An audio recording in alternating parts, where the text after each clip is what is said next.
Magandang umaga, narito po ang update sa ating minomonitor na si Tropical Depression Vicky. Kanina nga pong alas 2 ng madaling araw, ang LPA sa may silangan ng Mindanao ay naging isang ganap ng bagyo at binigyan natin ng pangalang Tropical Depression Vicky. Kanina alas 4 ng umaga, ang sentro ni Vicky ay nasa layong 210 kilometers silangan ng Davao City. Taglay ng bagyo ang lakas ng hangin na umaabot ng 45 kilometers per hour malapit sa gitna. Samantalang yung pagbugso naman ng hangin umaabot ng 55 kilometers per hour.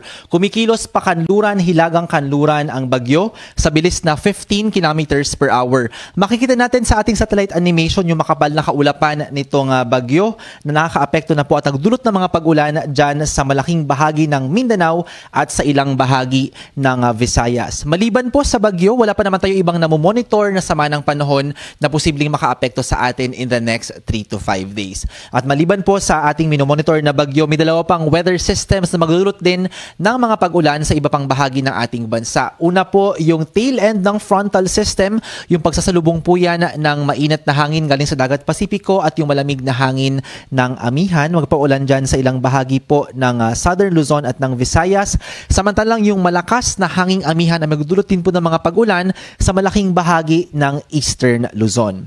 Tingnan natin ang magiging pagkilos nitong si Tropical Depression Vicky in the next coming days. Inaasahan po na generally pahilagang kanluran ang pagkilos ng bagyo at ito'y posibleng mag-landfall dyan sa may bahagi ng Davao Oriental, Surigao del Sur area in the next 12 hours. Tas tatahakin po niyan pahilagang kanluran itong northeastern part ng Mindanao. Lalabas yan dyan sa may Bohol Sea at posibleng dumaan dito sa may vicinity ng Siquijor, Southern Cebu at Negros Oriental area bago kumilos muli pahilagang kanluran palabas ng Sulusi at dadaan dyan sa may hilagang bahagi ng Palawan palabas po ng West Philippine Sea. Inaasang makakalabas na ng Philippine Area of Responsibility si Vicky by Sunday evening, December 20 po yan. At nakikita natin base sa ating analysis na habang binabaybay nitong si Vicky ang southern part ng ating bansa, ito ay mananatiling nasa tropical depression intensity. Pero posible pa pong magbago of course ang mga senaryo na iyan, pati ang magiging pagkilos ng bagyo. Dahil sa inaasahang pagkilos ng bagyo, nagtaas tayo ng tropical cyclone wind signal number 1 sa malaking bahagi ng Visayas at Mindanao at dahil din po na buo ang bagyo malapit na sa kalupaan. Ang mga lugar pong ito ay makaranas ng pagbugso ng hangin mula 30 hanggang 60 kilometers per hour.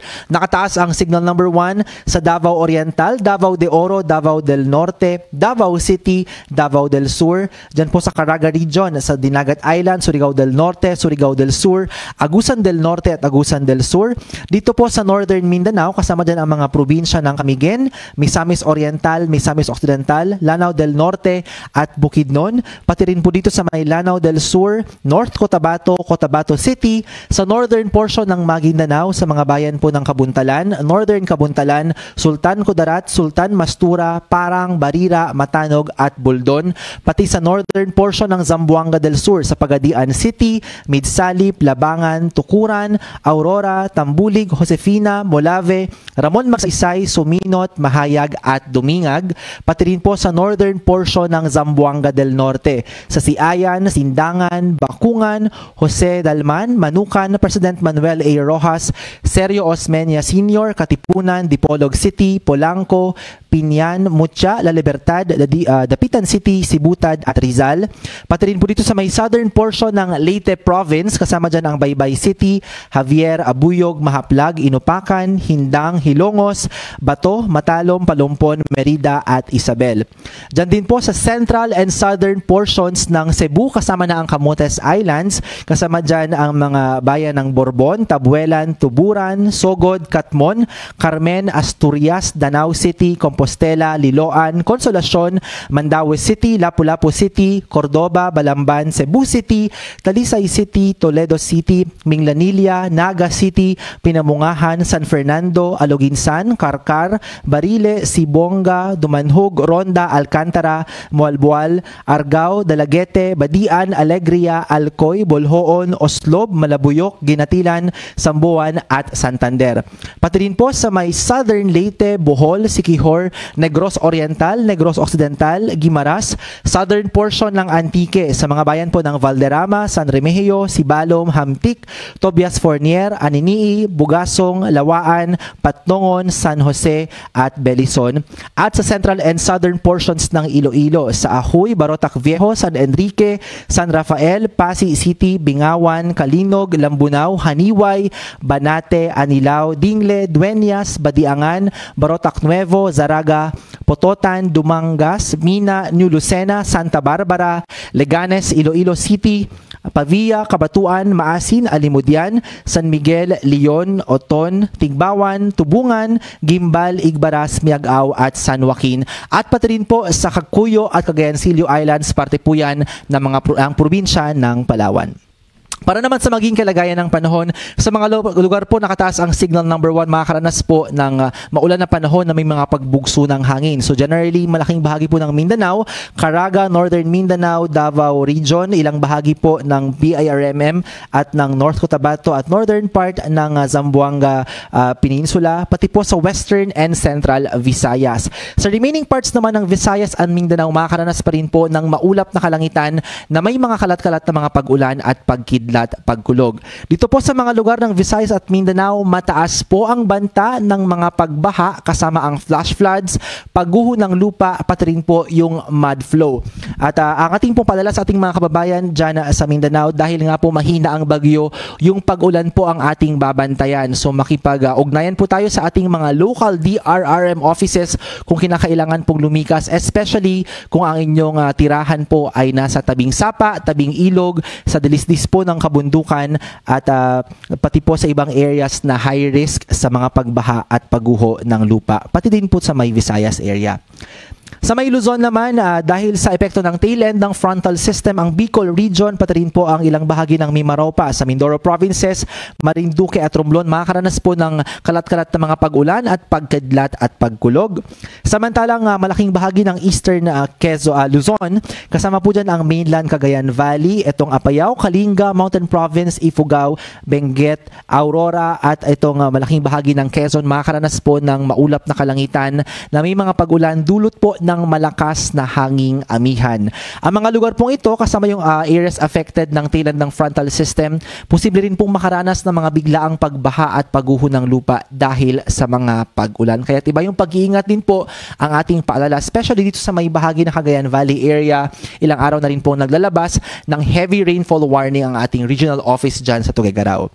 Sa ibang bahagi naman ng Luzon, ay makakaranas naman po ng pagsilip ng haring araw. Kung may mga pag-ulan po, mahihina lamang, dulot pa rin niya ng amihan. At may dagdag ko lamang po, kasama ang Metro Manila at ilang bahagi ng Calabarzon sa mga lugar na makakaranas po ng maulap na kalangitan at mga pag-ulan dulot ng amihan. Samantala, dahil malakas po ang pag-ihip ng ating hanging amihan, ay meron pa rin tayong nakataas na gale warning sa lahat po ng baybayin ng Northern Luzon, sa Eastern Seaboards ng Central at Southern Luzon at sa Eastern Visayas. Bale na dahil may signal number na po sa ilang bahagi ng Mindanao, ay wala po na dyan nakalagay na gale warning, pero bawal pa rin pong pumalaot sa lahat ng lugar under Tropical Cyclone Wind Signal number 1 at sa mga lugar kung saan nakataas ang gale warning dahil magiging maalon hanggang sa napakaalon po ang kalagayan ng karagatan. Elsewhere in the country, magiging katamtaman hanggang maalon po ang kalagayan ng mga karagatan. Ano pa ang ating aasahan dito kay Tropical Depression Vicky na ipakita natin kanina sa ating forecast track na generally pakanluran, hilagang kanluran ang pagkilos ng bagyo. Ito ay posibleng maglandfall sa vicinity ng Davao Oriental, Surigao del Sur area in the next 12 hours. At pagkatapos nga pong dumaan sa kalupaan, itong si Vicky ay lalabas sa may Bohol Sea bukas ng madaling araw, dadaan malapit or over Siquijor at posibleng maglandfall muli dyan sa may southern part ng Negros Island. At bukas naman ng umaga o hapon, si Vicky ay nasa Sulusi na po at posible nga pong manatiling bilang isang tropical depression si Vicky habang nasa loob ng ating teritoryo. At posibleng makalabas na ng PAR ang bagyo sa linggo ng gabi, December 20 po yan. At yung mga pagulan po muli, ang ating emphasis ay sa mga malalakas na mga pagulan. Ito yung mga posibleng magdulot ng mga pagbaha at pagguho ng lupa. Ngayong araw, yung katamtaman hanggang sa malalakas at paminsan ay may matinding pagbuhos ng ulan sa Caraga, malaking bahagi po ng Davao Region at ilang bahagi po ng Northern Mindanao, pati yung Southern Leyte at Bohol. Samantalang yung mahihina hanggang sa katamtaman at paminsan ay may kalakasang pagbuhos ng ulan, mararanasan naman sa Bicol Region, southern portion ng Quezon, Lanao del Sur, Zamboanga del Norte at ibang bahagi po ng Visayas, Davao Region at Northern Mindanao. Bukas naman, araw po ng Sabado, December 19, yung katamtaman hanggang sa malalakas at paminsan ay matinding pagbuhos ng ulan naman mararanasan sa Bicol Region, Eastern Visayas, Central Visayas, Quezon, northern portion ng Palawan kasama ang Calamian at Cuyo Islands. Samantalang yung mahihina hanggang sa katamtaman at paminsan ay may kalakasang pagbuhos ng ulan mararanasan bukas sa mainland Cagayan Valley, Apayao, Kalinga, Mountain Province, Ifugao, Bulacan, Metro Manila, Camiguin, Dinagat Islands at ibang bahagi po ng Calabarzon, Mimaropa at ng Visayas. Muli ang ating paalala, ulan po ang ating kalaban. Ang mga ulan na yan ay posibleng magdulot ng mga pagbaha kasama po ang flash floods, rain-induced landslides at even mud flow, especially po dyan sa may Mindanao, lalo kapag malalakas or tuloy-tuloy ang pagbuhos ng ulan. At yung mga ilang lugar po na nakaranas na ng mga pagulan bago pa ito lumapit na LPA at naging bagyo nga dito sa may bahagi ng Mindanao and even dyan sa may northern Luzon dahil nga sa amihan, ay posible rin pong makaranas ng mga inaasang hazards na ating nabanggit. At posible rin po na mas malakas ang pagbuhos ng ulan sa taas po ng kabundukan at yung runoff po niyan ay patungo po sa mga ilog at posible yung magdulot ng pag-apaw ng mga ilog na ito. So, may mga lugar po na malapit o katabi ng mga nabanggit nating lugar na makakaranas ng malalakas na mga pag-ulan na posible pong makaranas pa rin ng mga pagbaha dahil nga yung ulan na mga galing sa kabundukan ay posibleng pumunta sa lower areas na hindi po makakaranas ng malalakas na mga pag-ulan. Kaya't iba yung pag-iingat pa rin po ang ating paalala. Muli, makipag-ugnayan sa ating LGUs para sa kinakailangang paglikas at paghahanda. At para naman po sa maging kalagayan ng panahon, weekend hanggang Monday sa iba pang bahagi ng ating bansa, Baguio City, maulan po ang weekend hanggang sa Lunes dahil sa tail end ng frontal system. Sa may Metro Manila naman, yung Saturday po, may aasan pa rin po mga pag-ulan, dala ng Tropical Depression Vicky. Pero Sunday and Monday, sisilip na ang haring araw, posibleng may thunderstorms sa hapon at sa gabi.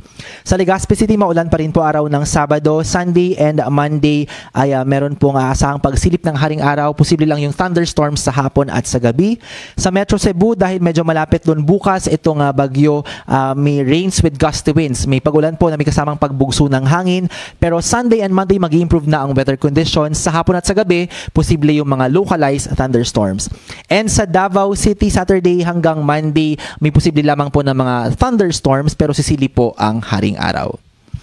Gamitin lamang po ang hashtag VickyPH para sa updates ukol sa bagyo sa ating social media accounts. Nagpo-post po tayo ng ating rainfall advisories para sa mahihina hanggang sa katamtamang mga pag-ulan at heavy rainfall warning kapag tuloy-tuloy yung malalakas na pagbuhos ng ulan sa ating official social media accounts on Twitter and Facebook, DOST_Pag-asa. At para po sa mas kumpletong impormasyon, mangyaring pumunta lamang sa ating website bagong.pagasa.dost.gov.ph. At yan po muna ang latest mula sa Pag-asa Weather Forecasting Center. Ako po ang inyong forecaster, Ariel Rojas. Ang atin pong susunod na severe weather bulletin ay ilalabas ng alas 8 ng umaga at ang susunod na press briefing ay mamayang alas 11:30 ng umaga. Yan po lamang ang latest kay Tropical Depression Vicky. Ako po si Ariel Rojas muli. Mag-ingat po tayong lahat at magandang umaga.